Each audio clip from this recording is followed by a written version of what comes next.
And shepherds we shall be for thee, my lord. For the power hath descended forth from the hand. Our feet may swiftly carry out thy commands. So we shall flow a river forth to thee, and teeming with souls shall it ever be. In nomine Patria Filii, Spiritus Sancti.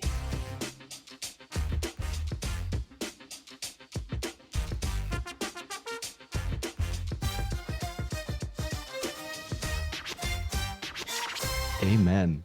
And with that being said, welcome to another episode of the Chummy Thumbs podcast. Aye, that was a pretty good Irish accent there. Oh man, all I have to go off of is the Lucky Charms guy, and To be sure, it's a pretty spot on.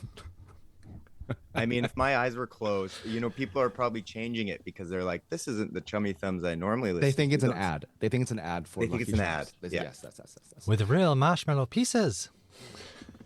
As long as we get a that's pot really of good. gold. Yes. So that being said, ladies and gentlemen, today, as you hopefully have guessed, it is a St. We're all Patrick really high. themed. It is a St. Patrick themed episode, and today we will be discussing the 1999 movie, The Boondock Saints. Now, this is a movie that I have never seen. I've always heard of it, but these two other gentlemen here, Justin and Hayden, have seen it before. And Justin, I do believe you like this movie a lot, don't you? You did mention that before. Yes. Okay. For For those a of you couple who different have reasons. we'll get into that. For those who have not seen it, Boondock Saints is a cult action thriller about twin Irish brothers. Let me correct. Connor and Murphy McManus, who believe they are on a divine mission to rid Boston of crime. After killing two Russian mobsters in self-defense, they receive what they interpret as a calling from God to become vigilantes. With the help of their eccentric friend Rocco, they embark on a bloody crusade against the city's underworld. And meanwhile, FBI agent Paul Smecker, played by my favorite, Willem Dafoe. More a like brilliant- the FB. No, say it. What? It got cut off. Meanwhile, the FB gay agent, Paul Smecker, a brilliant but unconventional investigator, tries to track them down. And as the brothers' violent spree escalates, they both gain admiration and fear, raising questions about justice, morality, and vigilantism. Now, my first impressions is that I remember Justin telling me that this movie didn't really receive a lot of a high mark. It didn't get a high grade. critical acclaim, yeah. Yes, I don't believe it made a lot of money originally when it came out. I think I looked it up. It's the original film when it came out only earned, I don't know if this is right, is extremely low. It says around $30,000. The $30,000, but it was only released in 5 theaters at first, and then later developed a cult following, and it had grossed over 50 million with like DVD sales and whatever. So it definitely gained popularity later on. Some people say that it didn't do so well because it kind of happened around the same time as Columbine. So there's a lot of people who didn't really want to support this kind of movie. But then again, it did make a bunch of movies, and there was a sequel as well. And apparently they are talking about a new movie. I'm not entirely sure. Yes, I did see that they're talking about a third one, but yeah, it did only make 30,000 theaters. You're right. But it was only in, 5 theaters for 1 week. Right. So that's, Right. So there's asterisks. Yeah. But yeah. So I also read, this is getting a little sidetracked here. I did read that the director, Mr. Duffy, he was apparently not very conventional and kind of hard to deal with, hard to work with, and which made the two main characters, two main actors, kind of drop out in some future projects. Anyway, Justin, I would like to hear a little bit more about when you first watched this, and what your first impression of, because I feel like this movie is kind of up your alley. It's Mhm. nothing like Wallace and Gromit, so it's a good start. Yeah, no Oscar noms coming for this one. Listen, I don't know when I first watched it. It would have been obviously not in theaters. It would have been after the cult following. I would want to say probably like maybe around 18 or 19 when I first watched it. For sure 19, possibly 18, maybe even a little bit younger, but around that age range. And I, you know, it's funny because I think watching it now so much later, because I haven't seen it in a very long time. Right. Probably the last time I really watched it was around then. Maybe I watched it once between now and then. But anyways, it's so 90s, dude. I fucking like watching it now, like in 2025, I'm watching it and I'm just like, holy shit. Like everybody's just hacking darts. They Hmm. play so huge on stereotypes. There's just like uh an excessive and unnecessary amount of uses of the N word in it.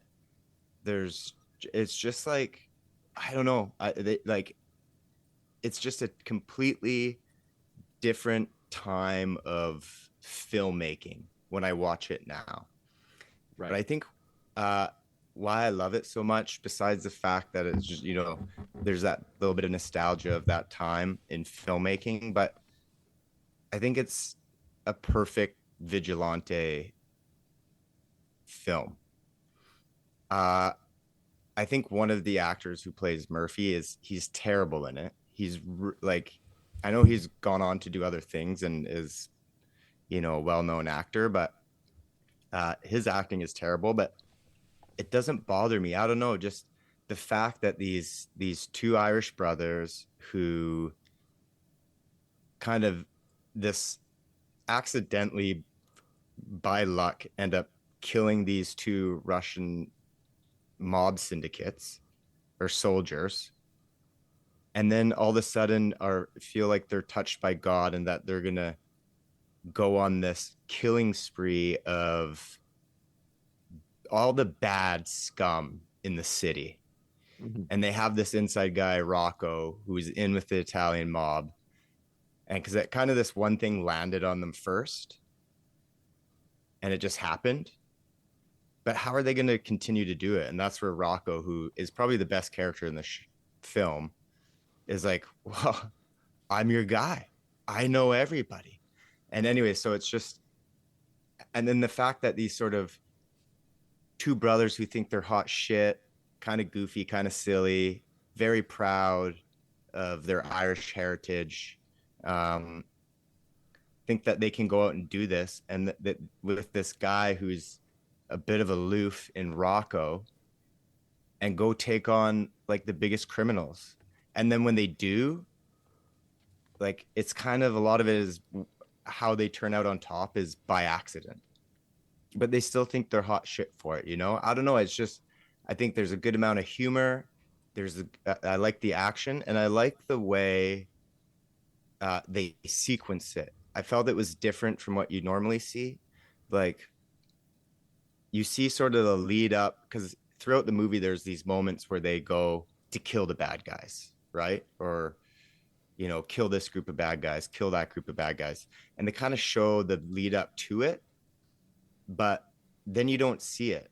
The next thing you see is Willem Dafoe's character, the FBI agent, come in, and he is trying to figure out he already knows the brothers. And so when he's showing up to these scenes and he's trying to figure out who does it, I like the character. I think he's just like the perfect amount of flamboyant in the way he's solving these puzzles. And then they show after that part happens, then they cut back and show how it actually played out. So I Yeah. really like the way they structured that. Like you don't Yeah. just see it happen and then you see the detective get there, or you don't just see the detective get there and then see it happen. It's like they sort of the way they break it up. I really like that as well, like the style that they shot it. Uh, and I think there's just so many good one-liners from it, and so many good side characters like this Rocco, although he's not a side character, this bartender guy who's in it with Tourette's. Like he's just fucking hilarious. He's hardly in it, but just Yeah. the moments he's in it are memorable. Yeah. So I like the characters. I like the story as a whole. I think it's a really unique vigilante story. I like the style that they tell it in. For me, it had the right amount of gore, and randomness of the cat just getting fucking capped, like out of nowhere. Yeah. Yeah. It's like, so I don't know. Yeah. There's a lot of chaos in it. There's a lot of chaos. Yeah. And Willem Dafoe's character too, I think is really good. And now I know if we're going back and looking at it now, people are like, wow, he shouldn't have played that. And he's playing on this stereotype and that. And yeah, there's going to be, but I don't know if this will, fly. I don't know. It's hard to say if this kind of stuff will fly today. I'm sure there are still audiences for it, but then I think it will also come with a lot of like, oh, like that shouldn't be, And you know what? Fuck them. This isn't a movie made in 2025. Yeah. It's a movie which made in makes me think if they 1999. were to actually do a third or another movie, like would it be just like, Well, 2 is tame and garbage. stuff like that? I 2, didn't even like watch. I wouldn't watch 3 because 2 was so bad. I hated 2. Right. Hey, didn't you watch 2? No. I just, No. I have to make an amendment here. For the longest time, I thought I had seen this film, but I had not seen this film before. Oh, nice. Ooh. First time viewer. Yeah, so it was first time view. Okay. Now, Okay. Oh, first time view. Yeah, okay. What did you think? it was good. Shall? Shao? No, that. there's, if I may, indulge me for a moment here while I talk. I know you guys like to switch off. Shao's already looking for something else to do. But first No, time. I just love that still like 47 episodes in, you're still like, is it okay if I have a turn to talk now? I You're sound on the like show, Chris, motherfucker. I Just sound like talk. Chris, Yeah. Chris Those, Dahlia? When you ask for permission, that's Is it- our, is it that's our okay sign that to I look for talk something else to now? do. Yeah, it's okay. Is that okay? I do, yes. I'd love to hear what you think of it. So yeah, I agree with you guys that the I guess to offend a lot of people, the woke crowd would not let this fly to this day. And then I was wondering, I was like, well, I wonder if you shot this type of film, but you set it in the 90s, could you get away with the same sort of things?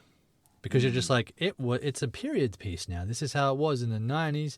This is the kind of things in it. I also think just why not? Why not just make a movie like this nowadays? Yeah. If somebody's going to put money behind it and it's a story that somebody wants to tell, just like anybody can tell their stories, like why not? And if you don't want to watch it, if it offends you, don't fucking watch it. Anyway, Exactly. sorry, Hayden. No. I'm going to piggyback on some of your points, Justin, just to expand on them. I'm wondering if first of all, I was a little bit thrown off. First time viewing, so it's not, as Justin alluded to, it's not linear storytelling. And when I knew that much about it going in, and I was like, oh, so this is like late 90s. And then I thought, what was the big film of the 90s that... Pulp Fiction, man. Exactly. That flipped storytelling on its head. Now, when I was in university and I was doing screenwriting classes, we had a guest professor come in and he was like, there are 2 moments in Hollywood. And one moment is everything before Pulp Fiction and everything after Pulp Fiction. Because it was the one film, story-wise and script-wise, that turned everything on its head. So I was going in, I was like, oh, I wonder how this is going to be. And I was totally thrown initially by the first scene of the film. Because... You thought like you're partway into the movie and you're like checking I was like, hang on, like what's going on here? And then it clued in like 3/4 of the way through that the beginning of the film is actually the end of the film, where they have the blessing of all of the religious folks of Boston basically to be the church, to be the the judge and jury, I guess, of all people bad. Except for, of course, he's the guest father there giving the sermon, and he goes to like stop them, and they're like, no, like, Yeah. They're the leave Saints. these guys. So seeing that, I was like, oh, this is kind of cool. It goes back and forth, and then like you were saying, to see the after scene first, and then to whip back, and they did it a couple times, and I was like, oh, I hope that this guy doesn't use this too many times, and he didn't, which was good. But just enough to kind of be like, oh, this is a cool little way of like doing it. It's like, because the characters have fun with it, and obviously the filmmakers had fun doing it, because even in the film, they don't take themselves too seriously. Like, yeah, they're like, oh shit, like, have we been touched by God? Do we have like this divine right to do this? And then everything that happens is like a mistake, and they're like, that's not how it would happen in real life. That's like something from TV or from a movie, you know. There's the rope. What do we need the rope for? What do you do? The Give me the fucking rope. I love it after that first scene too. After they kill all those guys, like what, 8 or 9 guys in about 6 seconds, and I think the quote is like, "Oh, I thought it would be a lot harder than that." Yeah, it's always a lot longer in the movies. Like, I was expecting a guy to pop out from behind the couch, and you have to fucking shoot at him for 10 minutes. They just it's quite funny. Stuff like that. And then even like Willem Dafoe's character, when his lover is like cuddling up to him in bed, he's like, what the fuck are you doing? Yeah, like, I just want to cuddle. And he, you know, just how does that so casually just goes fag and then moves on. And it's like, what? It's like, obviously you are of that, you know, orientation, but cuddling is too far. That's just too far. So stuff like that peppered throughout just kind of makes it fun. He's got the full drag scene at the end, though, where he's like seducing that guy, you know? Yeah, full tongue. So how am I going to get into this mob house? I'm going to dress up as a stripper, as a prostitute, and just be like, they're going to believe that I'm like hot shit and let me in. Which the dude, he's like, I haven't been laid in like months. Just give me a minute. But stuff like that throughout was good. I wasn't, dropping off the N-word. I wasn't not the biggest fan of that. And that was, I was like, I wonder if this is a byproduct of Tarantino, because Pulp Fiction has, I mean, he himself in the role talking with Jules and freaking Vincent. Mr. Wolf. Yeah, and Mr. Wolf, and just boom, boom, boom, boom, boom, boom, boom. And I was like, is that fucking Ron Jeremy? Yeah. So is that fucking Ron Jeremy? What? Yeah. And I was like, So quick fact about Ron Jeremy is he actually moved out to LA to get into acting. Turns out he has a massive cock and, you know, got into the porn industry. But I was watching a documentary on him. It's actually really interesting, and he was really upset because I think he is in, you know, eventually got into like, I want to say it was like mid to high 20s, like amount of films, not adult films, Hollywood films. But they kill him in every single one. Like every one he's in, they kill him off, because he kind of already established himself as this porn actor, right? So nobody really took him seriously. I had the same thought when I saw. I literally paused and I looked it up. I was like, "What the? I didn't know he was an actual actor. I didn't see him in anything before. Maybe just because he dies all the time." But I think he's like not doing very well. I think it's a fun movie. He gets a very satisfying death. Like that's a very it's just I just think it's a really fun movie, and it's one of those ones where there's some not good stuff in it. It's imperfect. What is a perfect film? The Joker. But besides that, it's forgivable to me. Shao, what are your, or Hayden, did you have more? A few things. Like, no, was this, I should have looked it up actually. If this was his first film, yes. I always like to look at these things. Like when Justin and I were gearing up to do our first film together, I watched a lot of established directors' first films to kind of see what their budgets were like and what they did with those budgets. And then I just quickly compared it then. Like the budget for this, like you mentioned, Shao, was like $6 million, which seems incredibly high for a first time film. And then like Lock, Stock and Two Smoking Barrels, which I don't know if that was Guy Ritchie's first film, but came out a year before, was only done for like £600,000. So like maybe whatever that is, like 1.5 million. And I was like, those I'd have to look at the two side by side to sort of see production value, to see anyway.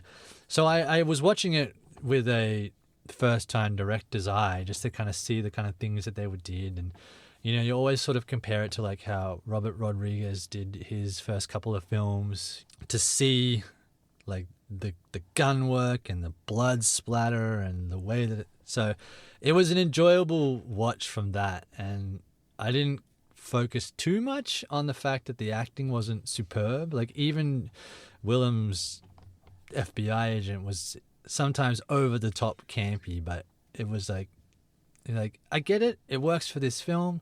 I just have to mention that I love the fact that he has a freaking Discman on his hip. I know. That was the other thing. And it's like, so 90s. click. Because I remember like back in high school when you had the big baggy pants that had massive pockets because you had to like fit a Discman in there. Yeah. And then you they had get to, the anti-skip. yeah, you gotta get the anti-skip so you could walk with it. Discman comes out. Bro, is that anti-skip? Yeah, dog. And then you get the headphone extender so everyone can listen. But to go off of what you were saying, yeah, it's his first. He's never written before or directed, and it is his first. And I do think that, yeah, 6 mil for a first is like pretty intense. He got the idea for this film when he saw someone in his building get robbed, and so he was kind of wanting to write something about vigilantes and taking matters into your own hands, that kind of thing. And I think the 6 mil might have been a bunch of it geared towards casting, because I saw a list of people who turned it down or got offers. De Niro was offered for the FBI as Smecker and turned it down. Kevin Spacey as well, I think. And then there's big names. There were big names. I think Keanu was potentially one of the. Willem Dafoe played it perfect. He was really good in it. He was and then, so good. Marky Mark turned it down to do Boogie Nights or something like that. So there's a lot of Good big choice. names for it. Yeah, not a bad choice at all. Boogie Nights is a great film. Yeah. So one thing I kind of wanted to discuss was that we don't usually get into deep conversations about themes and morals and stuff like that, but for this particular movie, I also want to point out, I don't think we mentioned that the reason why we picked this movie is because it did take place on St. Patrick's Day, where that's why, because it's not a big theme of the movie St. Patrick's Day, but that's why we picked it. It takes place in that time. Anyways, what were your first impressions, Shao, before we get into themes, or are you going to get into your impressions in the themes? My first impressions is pretty much exactly what you guys kind of talked about. All the points that I like, the cutting, the style of it all. I really like because it does put you in that time, and I kind of really liked the style at that time. The long trench coats and the glasses and hacking darts and like kind of baggy pants. It's not all just like henchman hitman look.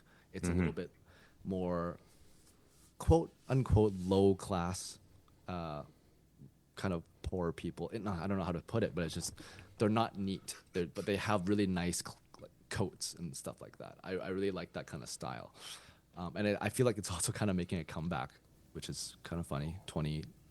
Almost 30 years later. However, I wanted to ask you guys if you think that this movie, because I did mention that it kind of took place the same time as Columbine, and so do you think that this movie glorifies vigilantism? I mean, couldn't you make an argument for any time you make a movie about something where somebody is a good guy or something's excessive, you're glorifying it? You know what I mean? Like I didn't feel a call for action to go out and be a vigilante after watching this. I can tell you that much. I thought it was fun entertainment, a good vigilante story, but I don't know about glorifying it. Well, would you say it's like would you look at the trio as heroes or anti-heroes or just straight up like villains? I mean, they are Heroes. taking because they are taking the bad guys out, you know, Yeah. whatever, right? But some might argue there's a way to do it, or like the proper way to do it, or whatever. It's not like I don't know. Did they really talk about if there's much corruption in the force and why you know the police wasn't taking down the mafia and stuff like that? I think that in the real world, even, there's really bad people out there, and people might know, but it's hard to prove, or maybe not so much now, but in that area, like even if you look in the mob area, like the police and the FBI knew who the bad guys were, but you needed evidence, you needed people to testify against because it was tight. Those communities were tight. It was hard to lock people up. If they did, they'd get little time. People are on the payroll. Justice needs to be served. What's wrong with that? It just made me think about something like Dexter. You know what I mean? Yeah. He's all he does is kill bad people who deserve to be dead. I have no problem with that. To me, that is a hero. But I think where it gets dicey is who decides who's a bad person. And we're not talking about, it's like in their final speech when they go up there in court and take the courtroom over and give the big speech like, hey, we're here and we're going to fuck shit up if you're going to fuck shit up, you know? Right. So I think as long as it's like you're going after really bad people, evil people, I don't think it's like, hey, man, you fucking littered, so now I got to shoot you, you know? And the argument becomes like, well, who decides that? Well, like that's a dumb argument to stand on because, in my opinion, when you're talking about going after evil people, really bad people, everybody knows what a really bad person is. There's no, you know, gray area. Like if you're fucking killing people or, you know, ordering people to be killed, innocent people, you're bringing, you know, pain to the community through violence and drugs and whatever, like you're a bad person. Hayden, do you have any thoughts on this being ex cop? I was just going to say, I was like, here's some words from someone who was on the side of the law, who actually had to deal with. So to go off your first point, I don't think it sensationalizes anything. And like Justin said, not a call to arms. And I understand the US viewing public tend to get rather sensitive on issues when certain issues happen. I get that. And timing is everything when it comes to cinema in that part of the world. But there is also a part where it is literally just entertainment and it is done for Thank you. the fact that it is for fun. And he obviously had written this before certain events happened. So it's all just timing. Yeah. And you look at the silliness of these types of films, a lot of these like British gangster films or Irish American gangster films, there's always some element of the absurd and the silly and the entertaining in it because they're not taking themselves seriously and you get the fact that it is just a film. Coming from like in the real world, well, I like the fact that even in the film, Defoe's character, the FBI agent Smecker, he even says it out loud, almost a fourth wall breaking thing, that these two guys are doing what everybody wants to do, what I want to do, but I can't because I work for the FBI. Mm-hmm. So he's literally saying what the audience really should be allowed to feel is that, you know, sometimes you do wish that someone would just go and do whatever, take care of all the bad people. And if I have my police cap on, it's like, okay, for starters, I've always been a huge fan, as you might know, of Batman. Batman is the ultimate vigilante for justice. He doesn't kill, but he is the ultimate, fuck the police. I will work with them, but I will do it myself and then give them to the cops. So he is the ultimate. And so I see Now, going down the line of dealing out death, I can't really say that for myself because I've never had to kill anyone. So it's a tough that I'm admitting to. Yes, there it is. There it is. There it is. Yes, I carried a weapon for a while, but that's a whole different And story. he's not talking about the one in his pants. Oh. No, that's why I sat in a wheelchair sometimes. It's hard slinging this around all the time. Babe, I think I threw my back out again. Did you shake it more than twice, Hayden? Sorry, that derailed. So it's tough for me to say that it's the right thing to do if it was in a real world. But then again, there's a third side to the story. So you've got your cop hat, you've got your standard person hat, and then you've got your religious hat, because there'll be people of faith that will be like, these two gentlemen or anyone in real life has been touched by God, and they're taking the Lord's work in their own hands. So why not? Go ahead, do it. It's no sin on my shoulders. It's no sin on your shoulders because it's coming from God. So there are all these, and then people might go, that's fanatical and whatnot, but I'm like, whatever. So it might just have sounded like I gave 3 options where I sat on the fence, which is probably what I am. I'm very much on the fence. I don't want to commit either way or the other. But Boy, that doesn't fair. sound like you to Fair not enough. take a strong opinion about something, Hayden. I know, No, right? It's very unlike you. So just one last thing before we can hand it over to Xiao to see what his thoughts are. There's actually a quote from the film that might help me pick a side of the fence. So the quote is, "There are varying degrees of evil, and we urge you lesser forms of filth not to push the bounds and cross over into true corruption." So that there is a good way. I can tell right now that I'm probably still going to be on the fence, but that there is a good way to sort of see it. If you were going at it, there's only certain levels of person that you would be like, that's it, your life is done. Yes. And they were the truly terrible. So if you were some low-level criminal, it's like you were saying, Justin, oh, you littered. Yeah. No.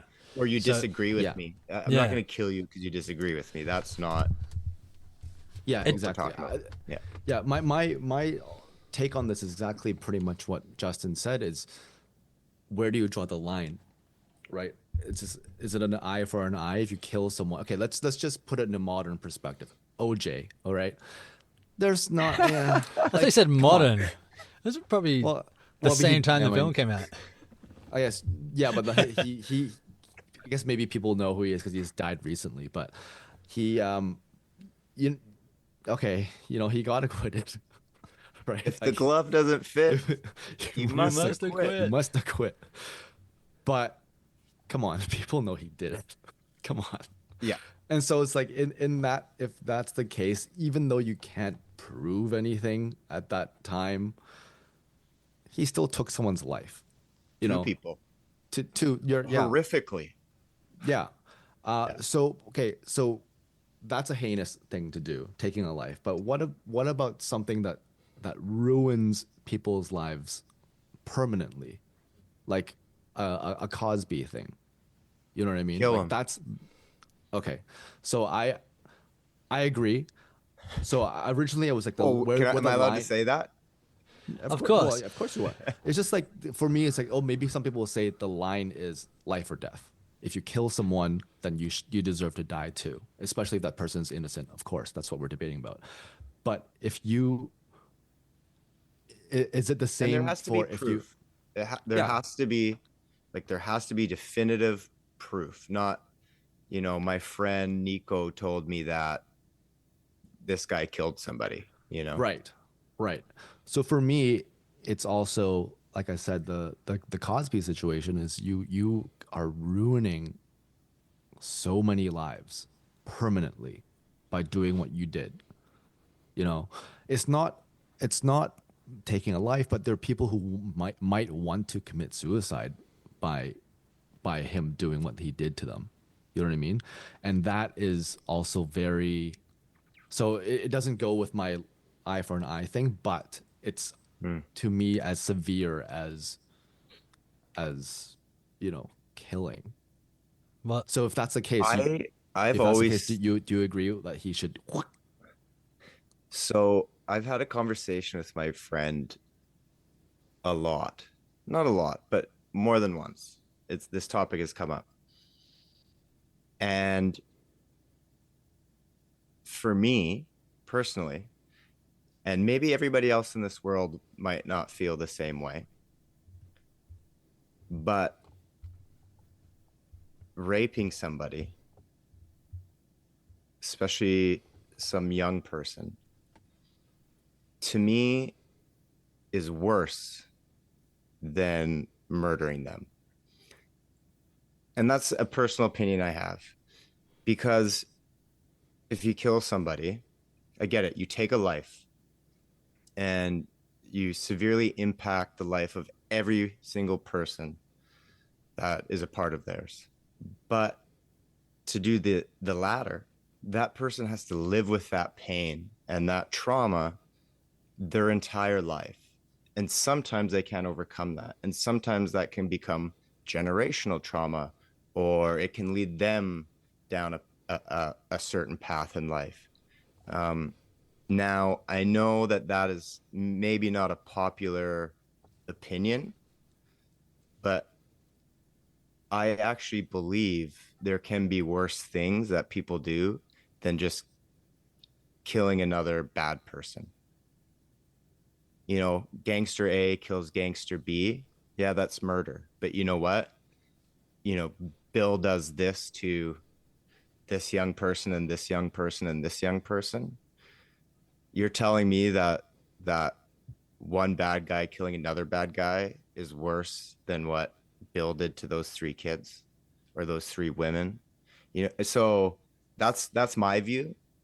And that's a personal. So in your personal kind of opinion, what would you say is a fair? What's the word? What does he deserve then for doing that?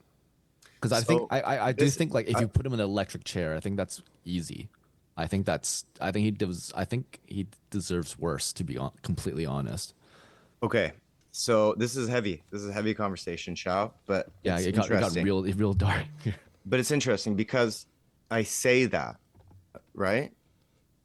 And I'm not talking just about I wasn't talking about murdering people at that. I was just talking specifically about 2 crimes in which I felt are worse, and that I do feel some crimes are worse than murder. I also believe heavily in rehabilitation. I do think that now, if you're a serial offender or serial person, that's different. And if we're talking about extreme violence and stuff like that, I'm a little less lenient, but I do think people deserve a chance. But I also think that, and especially in this country and maybe other countries, you have these repeat offenders and it's just like a revolving door sometimes. So I think at some point that door needs to stop. But if we're just talking about, one off of something serious, I agree with you. Putting somebody in an electric chair is easy. They're dead. They're gone. There's no pain for them. There's no suffering for them. Lock them up. I don't know if eventually I haven't obviously had to write a policy on this. So I can't tell you exactly what I think, what punishment fits what crime, but I do believe their life should be made miserable, just horrible. Why do they deserve to, I don't know, have an easy way out? I mean, some people deserve the easy way out. You just take them off this planet. The planet's better off. You don't need to rot. You can rot in the ground. You don't need to rot in a jail cell. But I can't tell you what I think would be fair, but lock them up.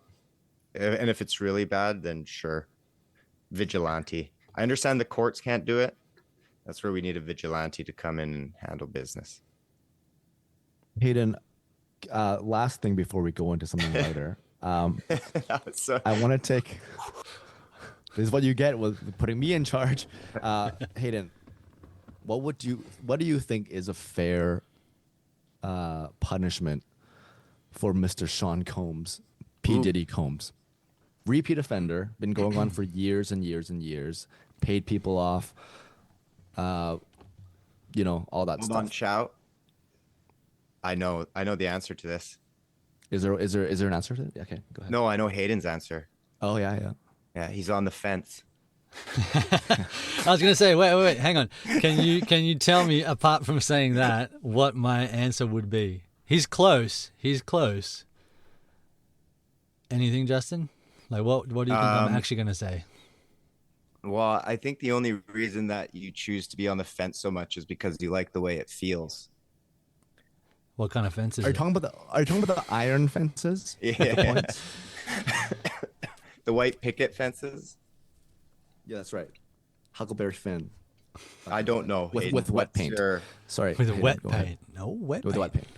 My on the fence comment to that is he hasn't actually been charged with anything. He's been arrested, but he hasn't gone through the system. So we can't say for sure if what is alleged has actually happened. So Okay. In other words, you want the courts to decide. What about you? Okay, here. Okay. Let's rephrase this. You are an insider. You know all the horrible things that have been said are actually true. And maybe he will get off on a good defense like OJ. What do you think? But you know it's true. What punishment fits that crime? okay. So this is He's not on the me. fence. If you say fence one more time, I swear to God. No, I was going to bring this up before when we were actually still talking about I'm on the film. barrier. When we were actually talking about the film before you went into specific people and punishments for specific people, I was going to say that, and Justin touched on it, is that, and as did you, Shao, there are specific crimes that are worse than death. And that's because, but at the same time, because you were saying, Shao, an eye for an eye, but where does that change because the crime is different? It might not necessarily change because the death of someone's life ends when that event happened to them, and then they live their previous life. Yeah, they live a second life that's different. Yeah. So that there would be an eye for an eye still, and that would justify That's any deep. actions. Hayden. Deep, very deep. Very deep. very I like deep. it. I like that. it. I like that So a lot. You during say the- that's what I Shao. That's what I said though, but just in more words and more rambling. Yeah, Yeah. But you, I had the that's what I time said. to gather those thoughts of yours, Justin and Shao, and put them in a tight little ball. So He's just gonna, when he edits this, he's gonna cut yours and just say, and I'll just say it, and I'll Everything. sound such like a sage, like I am one of the yeah. saints. And then people will think Justin has nothing to say about this topic. Yeah. Justin's just like, yeah, I love how much the N-word is used in this film. That's how I'll cut it together. You almost made him spit. That's good. That's good. You know what? If you guys don't have any more things to add on, I would love to turn this around a little bit because it did get really heavy. Oh, It did get really dark. God. And I'm going to hand it over to Justin, who has something special prepared. I just about spit everywhere. That was really funny. Yeah. Okay. Shao, you know what? Those are deep. Those are heavy, unexpected. But you know what? It's interesting and fun to talk about and hear other people's opinions on it. And where else do you get to do that? That was so that was good. I liked it. It took a turn. But it did take a turn. Yeah. But okay, yeah. So I got a little game. Doc, the bartender in this film, who has Tourette's. I love him. He's one of my favorite characters in the movie, even though he's not in it that much. But he's notorious for getting one-liners like mixed up or sayings or whatever. So one of the first one he kind of does at the bar when these Russian soldiers show up is he says, "Make like a tree and get the fuck out of here." And they all start laughing and they're kind of like jawing at him like, "Oh, what is that? Come on." And then they're rattling through all these other ones that said like people in glass houses sink ships.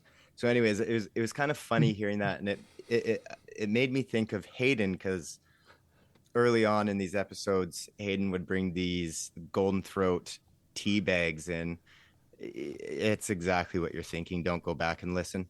But anyways, they always had little quotes on them, and we would try and guess who said them, and they're like sort of famous sayings. And so anyways, I thought, oh man, that would be really funny if there's somebody out there who like to like try and, you know, people like to reuse these sayings, these famous sayings. You hear them all the time, and I thought, oh, that'd be funny if there's somebody you knew who is like that and would do it, but would always kind of mush two together. Yeah. So I thought, oh, let's play a fun little game where I will read. So I have 10 of the most, you know, sort of iconic, famous, recognizable quotes that people have said.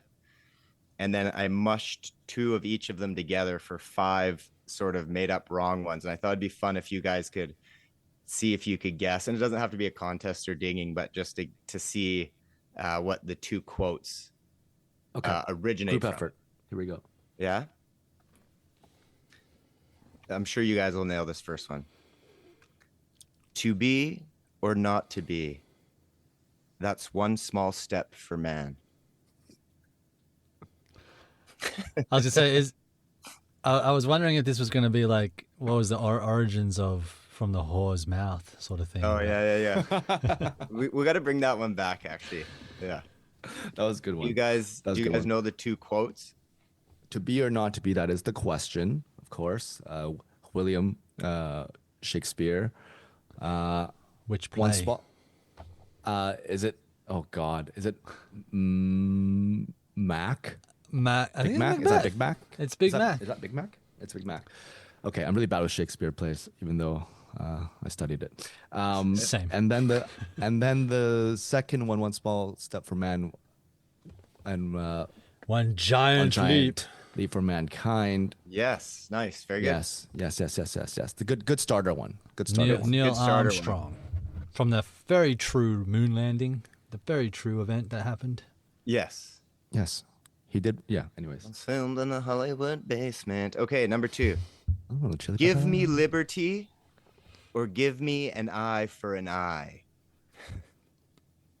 Give me liberty and give me. Justice? Ooh. Is it peace? No. Am I Give that? me I've heard it so liberty many times. or give me me death. Yes, death. Do you know who said it? Some American politician. Yes. Is it a president? Yes. George Washington. No, I don't know. No, Patrick Henry. Oh shit. Okay. The second part of that was give me liberty, give me Or death. give me an eye for an eye. I don't even know the rest of that. An eye for an I thought eye. eye for an eye was just the quote. Pound for a pound. It's an eye for an eye will make the whole world. Blind. Ah, nice. We'll make the whole world what? Blind. Ah. Okay, I actually haven't heard that Yeah. part of it. But I don't know who said that. Okay, who said it was Emily Edicts. Dickinson. attributed Edicts, to Mahatma Gandhi. Oh, yes. yes. Gandhi. Of course. Ben of course. Kingsley. Yeah. That's Sir Ben Kingsley. Sorry. Yes, I right. stand corrected. This right. might be a trickier one. The only thing we have to fear is wandering lost. Is Fear wandering. itself, and then wandering loss. Yes. Do you know who said? And this is a famous U.S. president. The only thing we have Roosevelt. to fear is fear. Yes. Very good. The second one, I'm not very. There's like 2 words in there. What was it? The second one. It's really weird. The only thing we have to fear is wandering lost. And it's not an exact quote, but it's from Lord of the Rings. Not all those who wander are lost. Or lost. Is that Gandhi? Yes. I like to give them nicknames. Yeah. Number 4, do unto others as the heavens and the earth created you. Do unto others what was what you something unto you. Yes, do unto others as you would have You would them have do to unto you. to you. And the second one is What was the can line you repeat again? the second one? The second half? Do unto others as the heavens and earth created you. It's biblical. Genesis 1:1. Genesis 1:1. Yeah, 1:1. Yeah, In the yeah. beginning, God created the heavens and the earth. In On the the fence. beginning. You're on the fence on that one. Yeah, that was a triple header. That was a triple header. Yeah. Yeah. This is a weak one. Okay. See, I haven't read the Bible. You gave me all that shit about taking the Bible into the dome, and I didn't even get the Bible. You read the Kindle version. I read the It's Kindle. condensed. Well, if that's from Genesis, that's the Old Testament, isn't it? Yes, Genesis is the first book of the Bible. I've not read the Old Testament. There we go. There you go.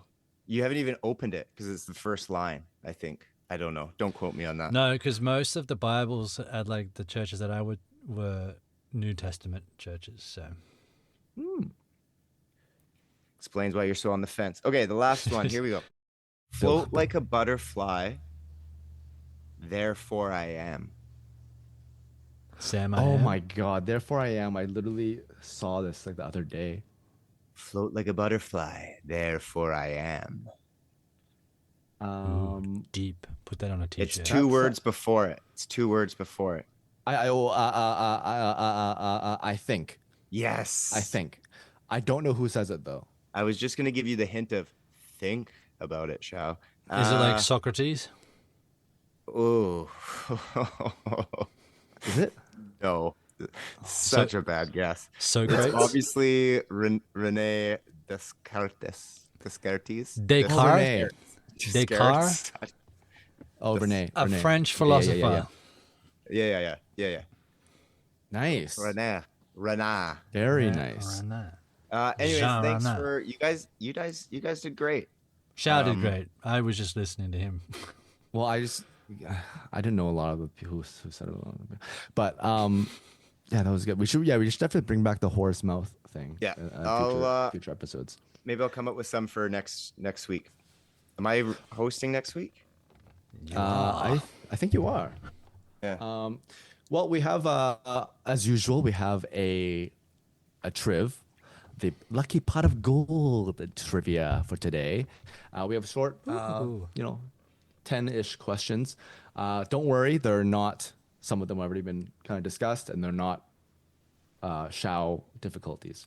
So maybe the first one might be the hardest one, but get your dingers ready, and we're about to start the Lucky Pot of Gold Boondock Saints edition of trivia. All right, so question numero uno. Does anyone remember Smecker's coffee order? Oh. Was it one ding, of the ding, scenes ding. where Justin wasn't macking on? Sorry. Okay, Justin, go ahead. We never got into that part of the my second reason for enjoying the Boondock Saints. I was like, did you That was watch in it the again? You private remember? chat, Hayden. God damn it. I didn't say anything.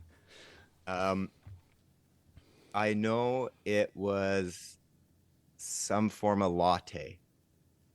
Okay. I'm going for a That's half partial. point. Going for a half point. That's partial. Hayden, do you have anything? There's No. 3 components to this order. Okay, Justin got latte. Tall. Okay, I'll give Justin the half point. It is a cafe. It is a Oh, cafe au latte. lait. No, cafe It is latte. a cafe latte with a twist of lemon and sweet and low. Sweet That's and right. low. Sweet and low. Yeah, Justin will give you the 0.5, and Hayden 0. Okay, so 0 points for trying. that's right. Number 2. Keep me tough. We all love Rocco. What is his nickname? Ding, ding, ding. Hayden. It's something like the package boy or something. Ugh. Just that's all I got. Justin can have it. Ding, ding, ding, ding. Funny man. Funny man. Funny man is correct.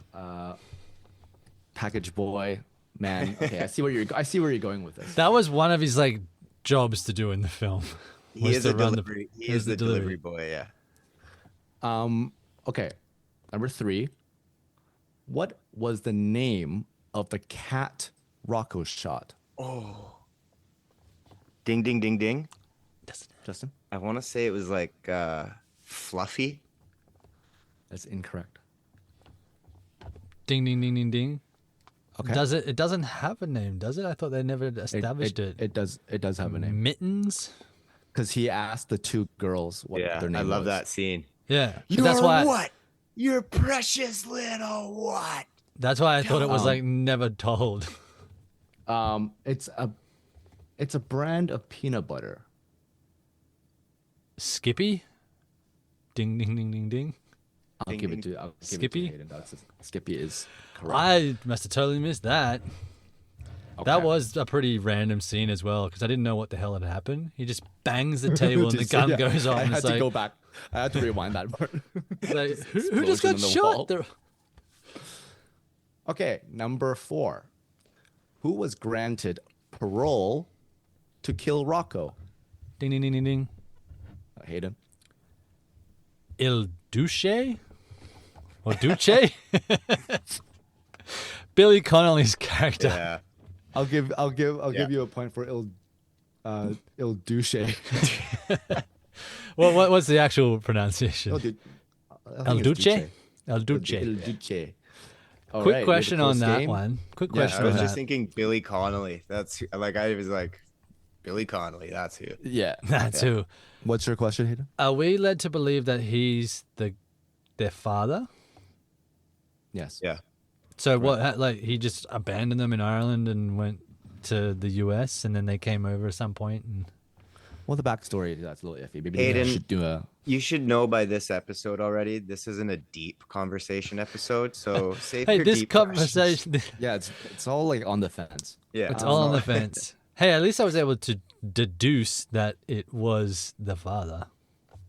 Oh God, Chow. Next question, please. We got- Good lord. What do the twins use to cover their tracks so the blood samples can't be Ding ding ding used? ding ding ding ding. Justin, go ahead. Ammonia. Very good. That is correct. A little spray bottle of ammonia. This is okay. Aside from English, name 2 more languages that the twins can speak. Ding ding ding ding ding. Okay. I heard Justin. I know there's a delay, but Justin, go ahead. Was it Hayden? Did Hayden get in there? I did hear Justin first, but I do keep track of the delay. It's very, very close. Go, Justin. Go. Russian and French, Italian. Russian and Italian. Actually, all 3 of them are correct. So they do French, Italian, and Russian. Nice. Do they speak any? Technically, they also speak Latin. Hayden, that's you didn't ding. Do They they know one speak? phrase. They Do know they one phrase of yeah. Latin. Do they speak any like Gaelic Irish in it? Is that what they're talking to themselves when they're first investigated? I'm just curious. Not that I'm hunting for points. Maybe I'll give you a half if it is, Yeah. I don't know. I can't answer that question. I'm not sure, but it's possible. All right. Spell the tattoo that the brothers have on their hand. Or can you say it? You don't have to spell it. Ding ding ding. Yes, Justin. It's V-E-R. I can't remember if there's an Verstyle. You know what? I will give you a half because I think you have all the letters correct.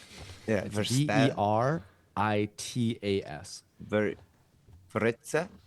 And this is a bonus. This is a bonus question.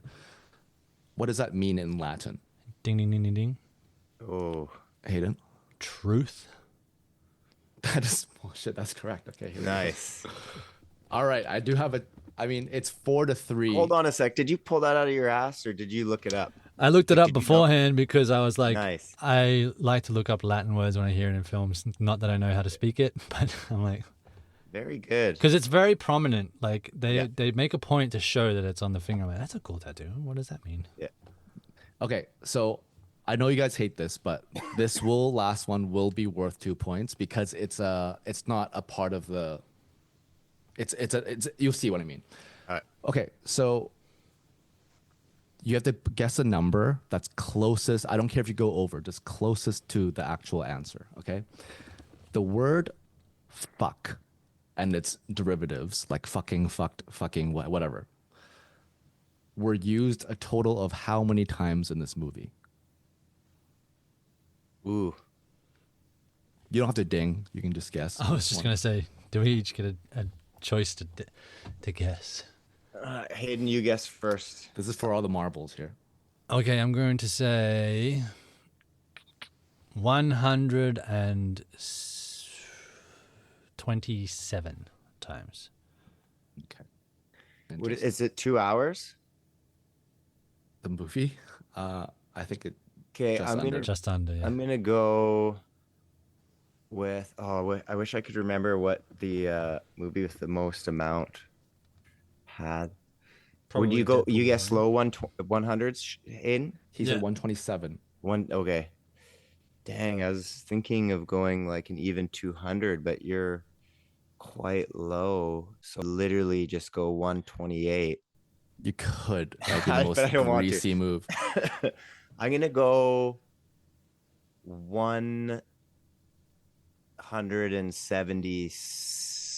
176 because that would be 176. Okay, and the tally is final score Hayden 3, Justin 6 because the number of times is 246. 246. Yeah. So you could Wow. have done the Price is Right thing and you could have won, but I would have been very, very disappointed No, in you. I didn't want to because I was thinking high 100s, maybe 2. But Yeah. I Well didn't done, think guys. it would get to 2. But Congratulations, Hayden. Your streak. Oh no, your streak. Your streak has to be restarted soon. Like I recently. It did. I beat you one round. You beat me. You beat me. But I'm quite proud with 3 points against Justin, who was like, this is his film that he's... That's right. You did, So I was you did like- really well. You did To get really a couple on the board, I'm like, I'll take that. yeah. well. Yeah. No, Well you done. Look, and this is the first time I know I've spoken so highly of it, but it's been so long since I've seen it. And I'm gonna be honest, so anybody who's listened this far is gonna get a little bit of truth right here. One of the main reasons why I really like this film was because when I first met my wife, this is always the movie we put on. And so I didn't always necessarily Okay. Shao, let's take this home. Thank you, ladies and gentlemen, for joining us for an episode of Chummy Thumbs. And remember, if you do drink this St. Patrick's Day, please don't drive. Please call in the Uber. Please call in taxi. Walk home. And with that being said, see you next time and keep on thumbing. Clink.